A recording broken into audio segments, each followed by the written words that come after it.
누가복음 15장 20절부터 24절 말씀입니다. 한 절씩 교독하겠습니다. 이에 일어나서 아버지께로 돌아가니라. 아직도 거리가 먼데 아버지가 그를 보고 측은히 여겨 달려가 목을 안고 입을 맞추니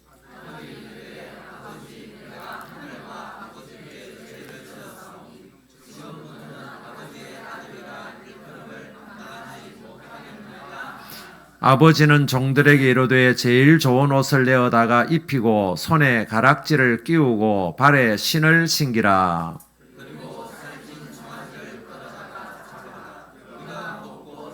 같이 읽습니다. 이 내 아들은 죽었다가 다시 살아났으며 내가 잃었다가 다시 얻었노라 하니 그들이 즐거워하더라. 아멘.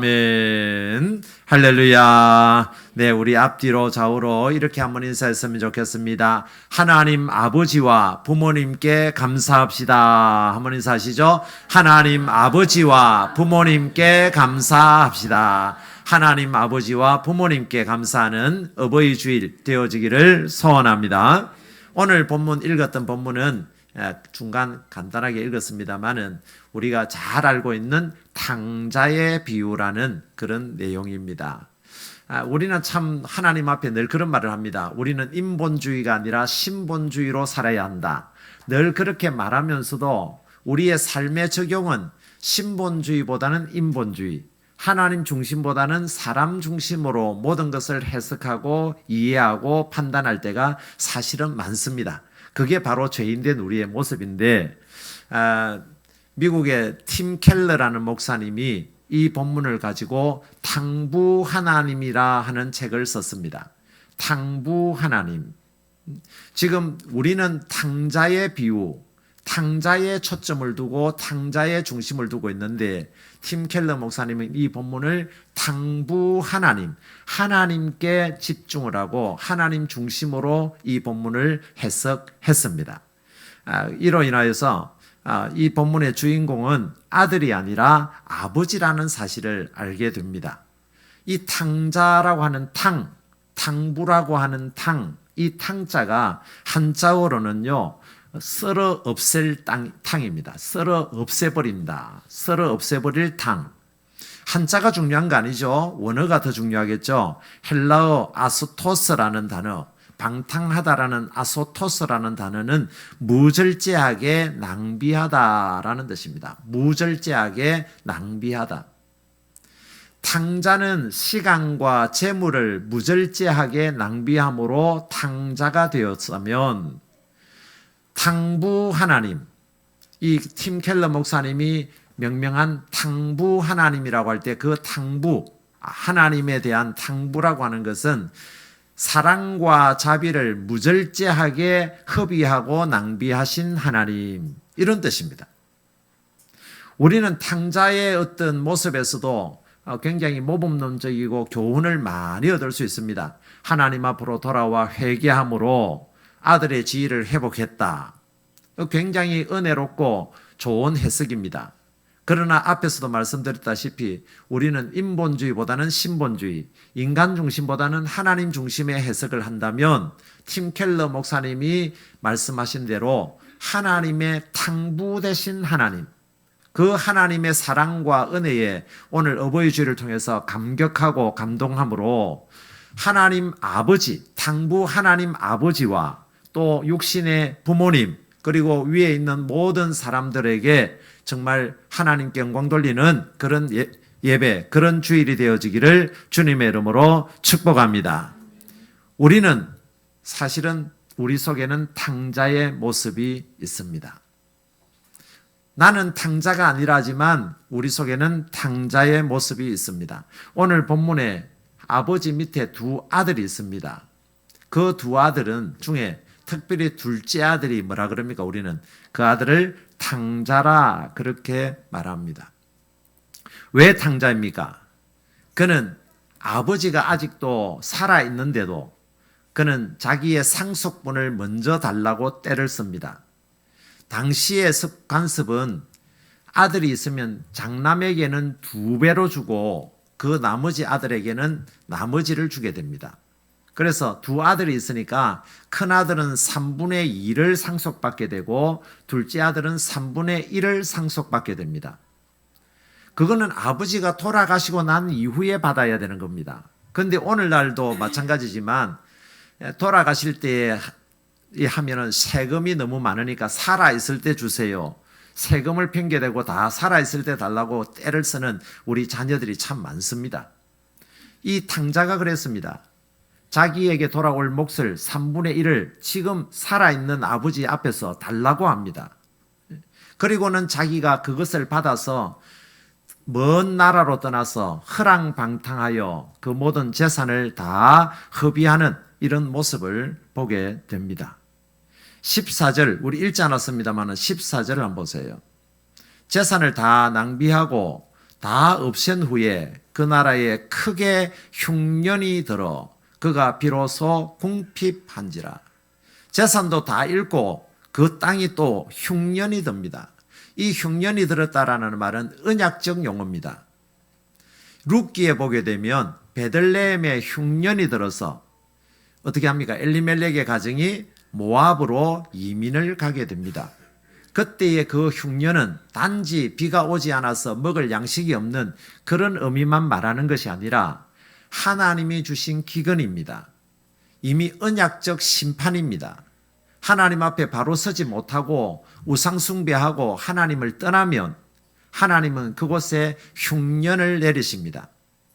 물질의 흉년은 물론이거니와 건강의 흉년, 인간관계의 흉년, 감정의 흉년, 모든 흉년을 내려버립니다. 하나님 아버지를 떠나면 이런 흉년을 맞이하게 된다는 거죠. 그리고 그가 더 이상 먹을 게 없어서 15절에 보게 되면 돼지를 칩니다. 돼지는 성경에 부정한 짐승으로 분별합니다. 부정한 짐승을 친다라는 것은 이미 언약적 관계가 끝이 난 하나님 아버지와의 관계가 끝난 사람의 최종적인 자기의 정체성을 가리킵니다. 하나님을 떠나면 이렇게 비참한 신세를 맞이하는 것을 성경은 말씀을 하고 있는 거죠.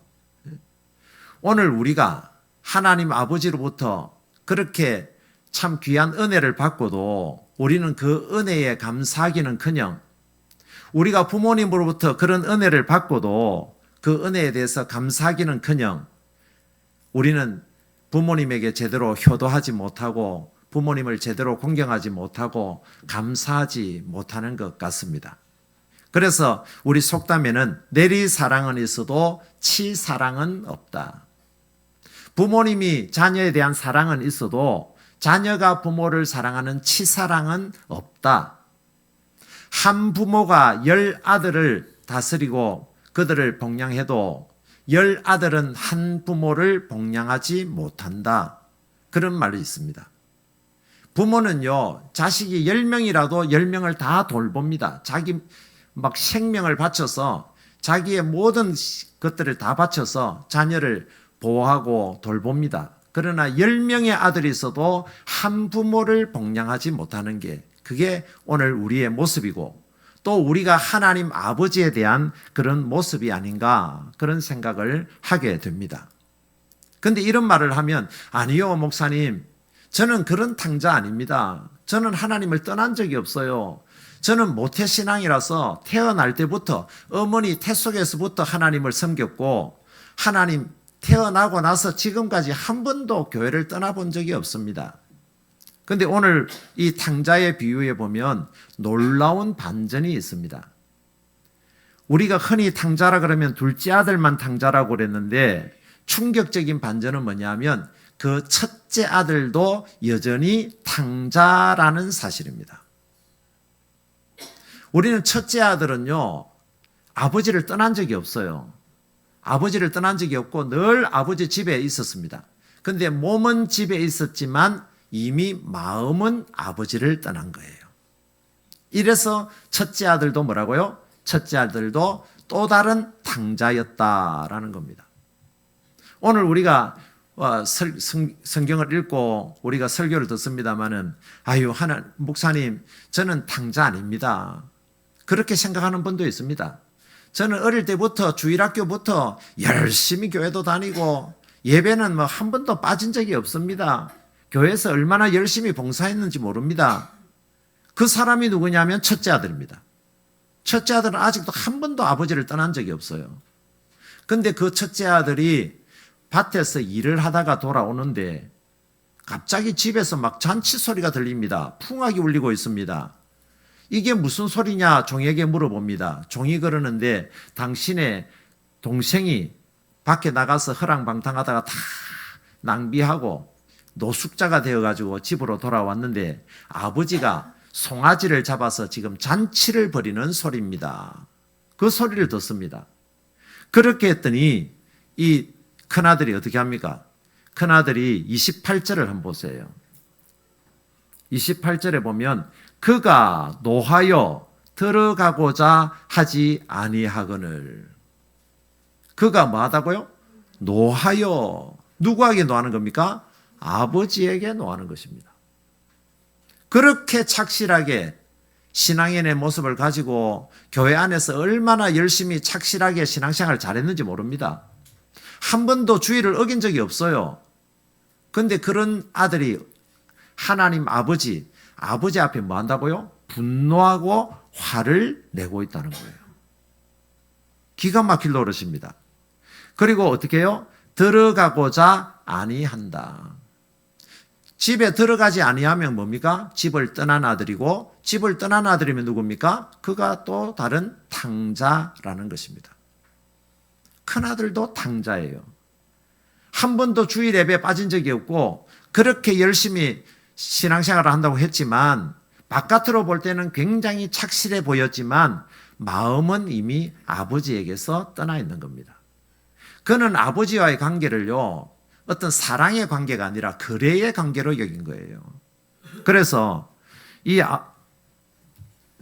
큰아들은 노하여 아버지 앞에서 분노하고 있는 그런 사실을 보게 됩니다. 그리고 29절을 또 보면 29절 한번 보세요. 29절 보면 아버지께 대답하여 이르되 내가 여러 해 아버지를 섬겨 이랬는데 원어에 보게 되면 아버지께 대답하여 이르되 그 다음에 보소서 이 단어가 들어있습니다. 이두라는 헬라가 있는데 그게 보라 보소서 이런 뜻입니다. 아버지를 향해서 분노한 것으로만 끝난 게 아니라 아버지를 향해서 뭐라고요? 보소서, 뭐 옆집 아저씨한테 이야기하듯이 합니다. 이 사람 한번 봐요 이 말입니다. 이 사람이 이런 식입니다. 아들이 아버지에게 해서 될 말이 아닙니다. 굉장히 폐역하고 반륜적이고 반인륜적인 그런 단어를 지금 아들이 쓰고 있는 것이죠. 그리고 또 보세요. 29절을 한번 보세요. 29절 보면 보소서 내가 여러 해 아버지를 섬겨 명을 어김이 없거늘. 이게 뭐냐면 나 여태까지 주일 한 번 빠진 적이 없습니다. 정말 무슨 말이든 목사님이 말씀하시면 목사님 말씀에 순종했고요. 교회에서 시키는 대로 저 하는 일 다 했습니다. 지금 그렇게 자기 의를 드러내고 있습니다. 근데 재밌는 단어가 뭐냐면 아버지를 섬기다, 섬겨 했는데 이 섬기다라는 단어가 또 헬라어로 뭐가 쓰였냐면 둘로스라는 단어로 쓰여 있어요. 둘로스 아시죠? 둘로스는 종입니다. 종. 자기가 아버지를 섬기는데 아들로서 아버지를 섬긴 게 아니라 뭐로 섬겼다고요? 종으로서 섬겼다는 거예요. 자기 정체성을 자기가 밝히는 겁니다. 나는 종이에요. 둘째 아들도 그랬잖아요. 자기가 돌아오면서 나를 아들이라 하지 마시고 종으로 여겨주세요.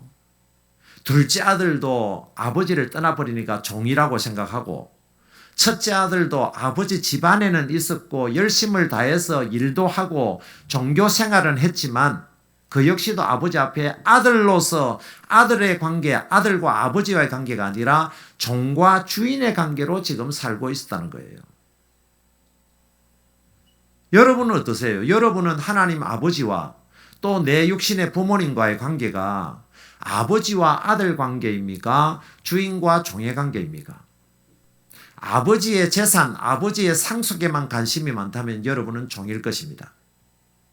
그러나 아버지의 상속과 상관없이 나는 아버지를 사랑하고 존중하고 공경합니다 라고 한다면 그 사람은 분명히 아들의 마인드를 가지고 있을 거예요. 그저 아버지가 빨리 돌아가시면을 기다리고 아버지가 돌아가시면 나에게 돌아올 몫이 얼마나 될까 이것만 계산하고 있다면 한마디로 성과급만 논하고 월급만 논하는 그런 종과 같은 것입니다. 그러니 첫째 아들도 뭐라고요? 첫째 아들도 여전히 동일한 탕자였다라는 거죠. 우리는 둘째 아들만 탕자라고 그래요. 그런데 이 켈러 목사님은 탕부 하나님이라는 책에서 큰아들도 또 다른 탕자였다. 그렇게 말씀합니다.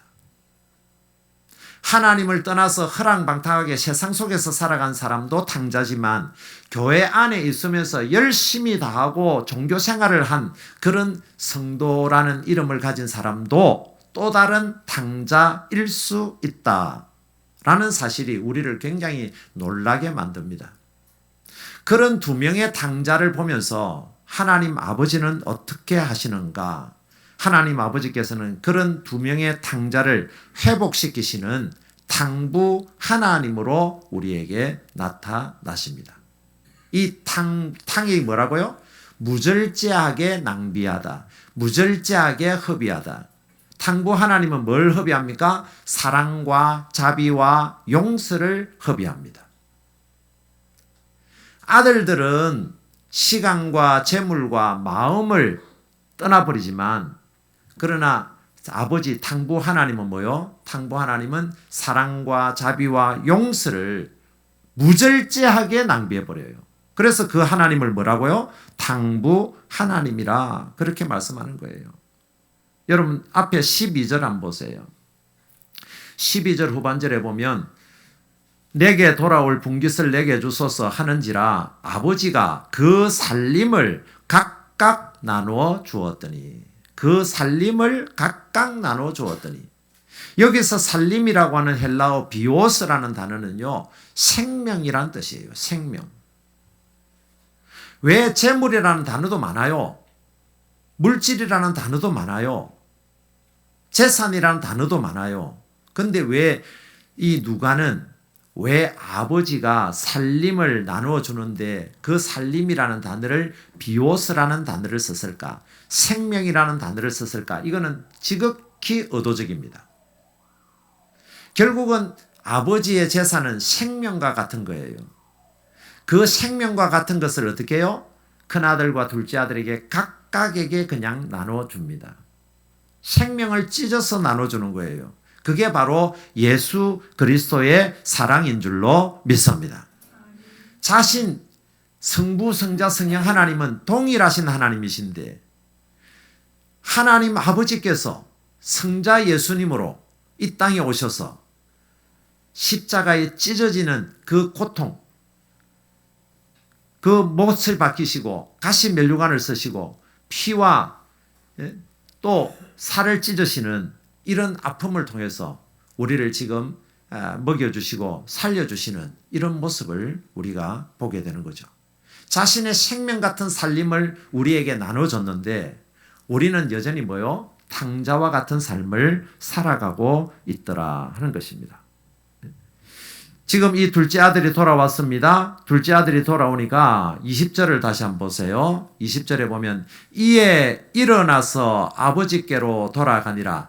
아직도 거리가 먼데 아버지가 그를 먼저 봅니다. 거리가 지금 멀리 있어요. 근데 아버지는 저 멀리 있어도 그것이 자기 아들인지를 알아차립니다. 그렇다라는 것은 아버지가 집안에서만 기다리고 있었던 게 아니에요. 아버지가 누워서만 아들이 오기를 기다리고 있었던 게 아니라 아버지는 매일같이 동구 밖에 나가서 아들이 언제 돌아오나 그걸 기다리고 있었다라는 사실을 우리는 알게 됩니다. 그리고 무엇보다도요, 그때 당시의 관습은 노인이 막 급히 뛰어나가는 이런 모습은요 굉장히 수치였다 그래요.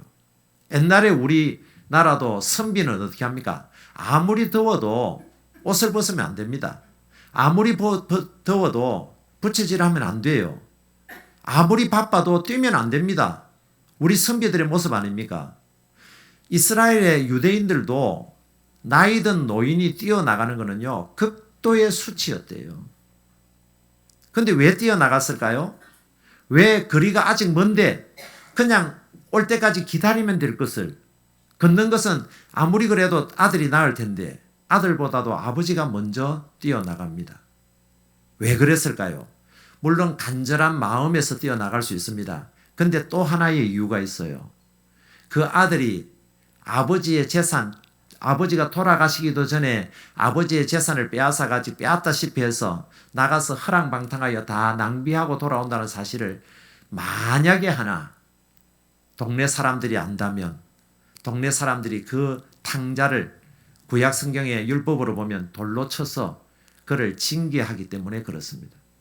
내 아들이 동네 사람에게 돌 맞는 꼴 못 보는 거예요. 그래서 노심초사 아들이 돌아올 날을 기다리면서 동구 밖에 나가서 기다립니다. 아들이 돌아와 저 멀리 있는데 아들은 아버지를 모르는데 아버지는 아들을 알아요. 그리고 쫓아나가요. 그리고 그 돼지 치다가 왔지 않습니까? 옷이 제대로 세탁이 되었겠습니까? 돼지 냄새가 풀풀 납니다. 옷은 세탁을 하지 않아서 막 때가 막 끼어 있습니다. 그런 냄새 나는 아들을 그냥 아무 생각 없이 목을 어긋맡겨서 그를 안고 그를 입 맞추기까지 합니다. 그게 아버지의 사랑입니다. 탕부 하나님의 사랑입니다. 예전에 어떤 글을 보니까 제가 오늘 주보에도 어머니는 그러면 안 되었습니다 하는 그런, 그래도 되는 줄 알았습니다라는 그런 시를 제가 예전에 한 10여 년 전에 아마 주보에 쓰고 다시 한 번 더 올려놨습니다. 읽을수록 감동이 되고 공감이 되는 내용인데, 하루는 명절입니다. 명절인데 홀로 사는 어머니가 계십니다. 근데 자녀들은 다 뭐 출세해가지고 서울 가서 살고 멀리 가서 삽니다. 다른 집에는 자식들이 와가지고 명절이라고 북적북적 하고 있는데 자기 집은 자식이 오지 않습니다. 자식이 바쁘다는 핑계로 그냥 용돈 좀 보내드리고 집에 오지 않습니다.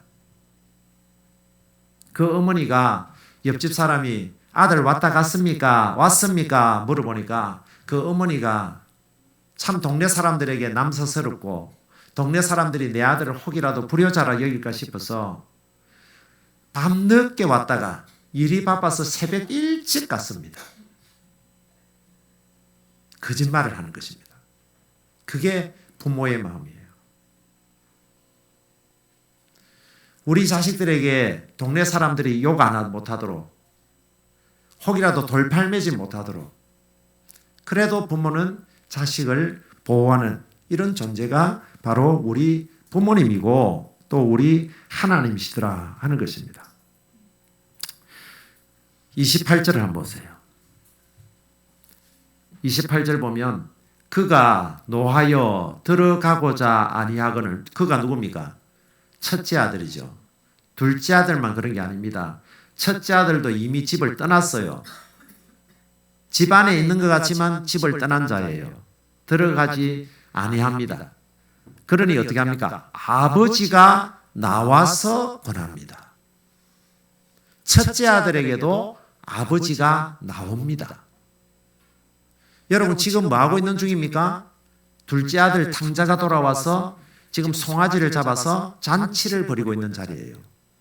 지금 그 잔치의 주인이 누구냐? 잔치를 배설한 주인이 누구냐? 아버지입니다.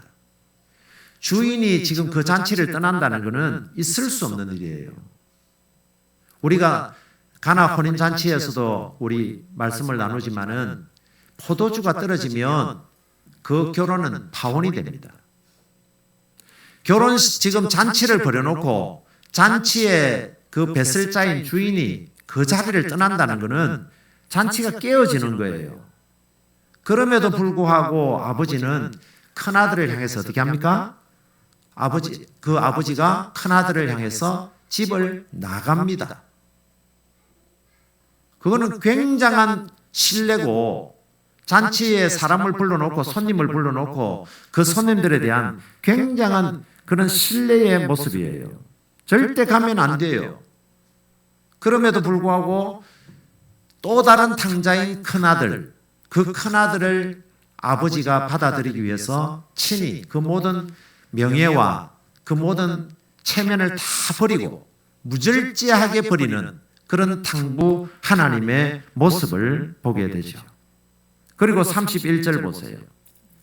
아버지가 이르되 너는 항상 나와 함께 있으니 내 것이 다 네 것이로되.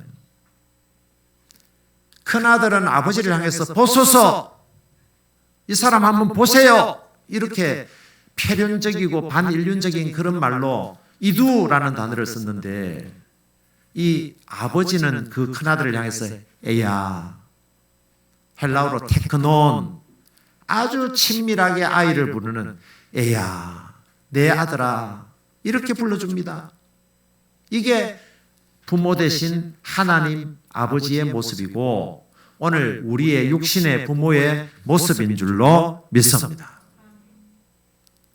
그런 두 명의 탕자를 아버지는 사랑과 자비와 용서와 모든 것들을 다 무절제하게 허비하고 낭비하면서 그 아들을 다시 신분을 회복시켜 줍니다. 신분을 회복시키는 것뿐만 아니라 마지막으로 그들의 신분 회복만 아니라 그들에게 풍성한 은혜를 더하여 주시는 분, 그분이 바로 우리 탕부 하나님이시다라는 것입니다. 빈손으로 노숙자의 모습으로 돼지 냄새를 풀풀 풍기며 돌아온 그 탕자, 아버지를 향해서 보소서라고 표련적인 말을 하는 그런 큰아들, 그런 큰아들마저도 품은 아버지는 그 아들을 위해서 뭘 합니까? 잔치까지도 베풀어 주십니다. 왜 그랬냐고 따지고 묻지 않습니다. 왜 너가 그런 식으로 살았냐고 말하지 않습니다. 아무것도 묻지 않습니다. 묻지도 따지지도 아니하고 그 아들을 위해서 큰 잔치를 베풀어 주십니다. 그 큰 잔치를 베푸시면서 어떻게 해요? 가락지와 옷과 신발을 신겨줍니다. 목욕을 시켜줍니다. 그리고 제일 좋은 옷을 입혀줘요. 그냥 옷이 아니에요. 제일 좋은 옷을 입혀줍니다. 이 제일 좋은 옷은 뭐냐면 그에게 나는 돼지 냄새, 그에게 나는 모든 죄의 수치, 이런 것들을 가려주는 의의 옷입니다. 하나님께서는 아담과 하와가 벌거벗고 있으니까, 수치를 알고 있으니까 그들이 자기 힘으로 무화과 잎을 불러서 치마를 만들어서 수치를 가렸지만, 하나님은 자기를 죽이면서까지 가죽옷을 가지고 그 아담과 하와에게 수치를 가려주는 것처럼 아버지는 그 돌아온 탕자를 위해서 가장 좋은 옷으로, 의의 옷으로 입혀줍니다. 그리고 뭘 끼워줘요? 가락지를 끼워줍니다. 이 가락지는 여러분 그냥 단순히 뭐 어떤 금은방에 가서 하는 그런 게 아닙니다. 옛날에 가락지는요, 반지는 인장입니다. 인장, 도장이에요. 그거는 상속에 대한 권한을 가지고 있습니다. 다시금 아버지에게 돌아온 그 탕자에게요, 자기 재산 다 날려버렸지만 그 아들을 위해서 너는 내 아들이야, 너는 나의 모든 것들을 상속받을 자야.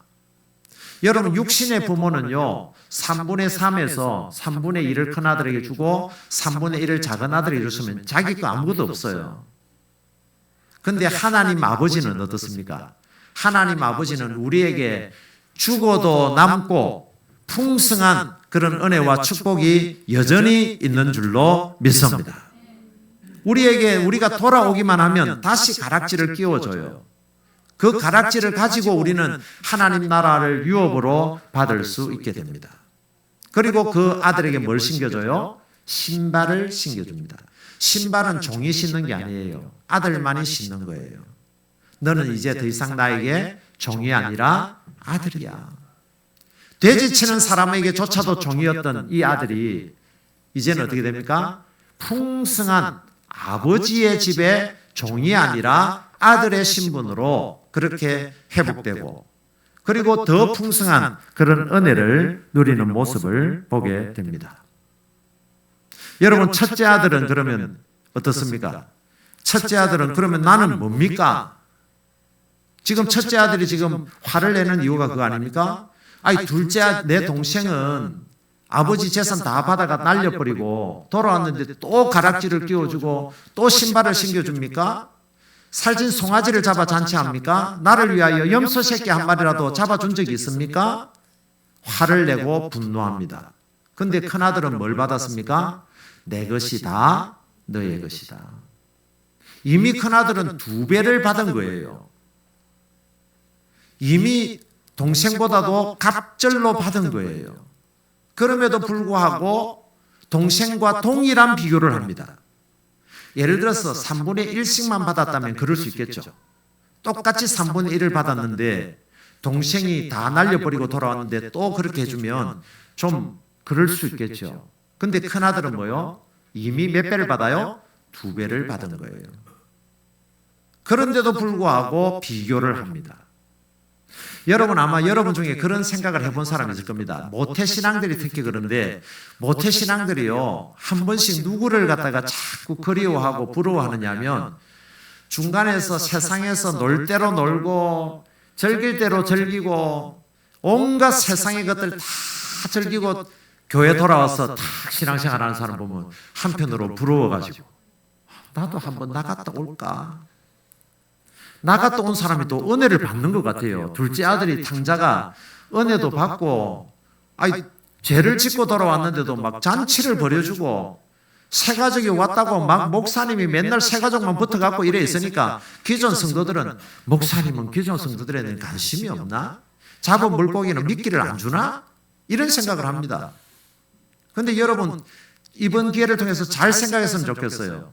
기존 성도님들, 모태신앙을 가지고 있는 분들, 한 번도 세상에 나갔다가 오지 않은 아직 전과가 없는 분들 잘 기억하세요. 여러분은 지금 이미 나갔다가 들어온 전과자보다는 몇 배요? 갑절의 복을 받았다는 걸. 이걸 알아야 돼요. 이걸 모르니까 하나님과의 관계가 아들의 관계가 아니라 종과 주인의 관계로 가는 거예요. 여러분 지금도 세상 나가고 싶으세요? 나도 세상 나가서 좀 즐기다가 술도 마시고 막 담배도 피우고 좀 막 세상으로 살다가 그래 막 죽기 전에 돌아오고 싶으세요?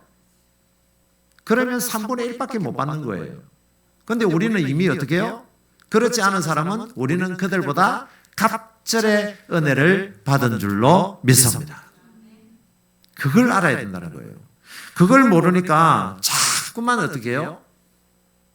세상의 전과자로 살다가 세상에 전과가 있는 사람들 그 뭐 교도소 갔다 온다는 게 아니라 세상에 나가서 세상과 허랑방탕하여 지냈던 둘째 아들과 같은 탕자를 자꾸 부러워한다는 거예요. 절대 부러워할 필요 없어요. 여러분 모든 것에서 갑절의 축복을 받은 자인 줄을 깨달아 아시기를 소원합니다. 오늘 본문에 나오는 탕부 하나님은 2명의 탕자를 회복시킵니다.